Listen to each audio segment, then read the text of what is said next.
কি বন্ধুরা, এমন ধরনের মটন লিভার ফ্রাই রেসিপি বাড়িতেই বানাতে চাও? যদি বানাতে চাও তাহলে আজকে ভিডিওটা পুরোটাই দেখো, আর ভালো লাগলে একটা লাইক অবশ্যই করে দেবে। চলো আজকে ভিডিও শুরু করা যাক। তো বন্ধুরা, আজকের রেসিপিটা বানাবার জন্য আমি এখানে নিয়েছি 1 কিলো মটন লিভার, আর তাতে দেব 2 চামচ মতো ভিনিগার আর 1 চামচ মতো আদা রসুনের পেস্ট। এই দুটো জিনিস দেওয়ার পরে মটন লিভারটাকে ভালো করে মাখিয়ে প্রায় 10 মিনিট মতো রেখে দিতে হবে। তারপরে 2-3 বার ধুয়ে নিলেই দেখবে কতটা গ্যাস কেটে গেছে।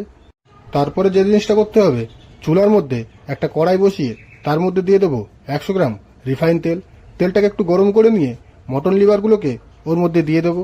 দিয়ে দেওয়ার পরে প্রায় 10 মিনিট মতো হালকা আঁচে ভেজে নিয়ে তুলে নিতে হবে। তাহলে দেখবে 60% মতো মটন লিভার আমাদের সিদ্ধ হয়ে গেছে।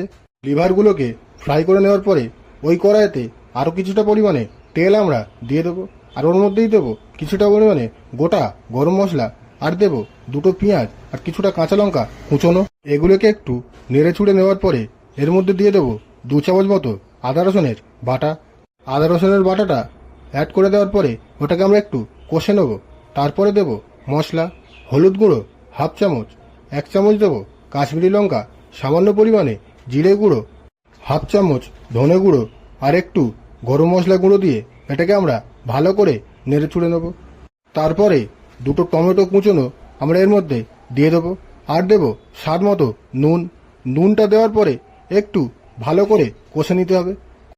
মশলা যখন পুরোপুরি রেডি হয়ে যাবে তখন আমরা এর থেকে কিছুটা পরিমাণে মশলা তুলে নেব। তুলে নেওয়ার পরে মিক্সিং জারে দিয়ে ওটাকে আমরা বেটে নেব। বেটে নেওয়া মশলাটা আবারও এই মশলার মধ্যে আমরা দিয়ে দেব। তারপরে 2 মিনিট মতো নেড়ে চুড়ে নিয়ে ওতে আমরা অ্যাড করব লিভারগুলোকে। লিভারগুলো দেওয়ার পরে মোটামুটি 7-8 মিনিট মতো ভালো করে কষে নিতে হবে। কষে নেওয়ার পরে জল না অ্যাড করে প্রায় 10 মিনিট মতো ঢাকা দিয়ে দিয়ে লো ফ্লেমে কষিয়ে নিলেই রেডি হয়ে যাবে আমাদের আজকের রেসিপি মটন লিভার ফ্রাই। সবশেষে কিছুটা পরিমাণে ধনে পাতা কুচনো দিয়ে আমরা এটাকে নামিয়ে নেব।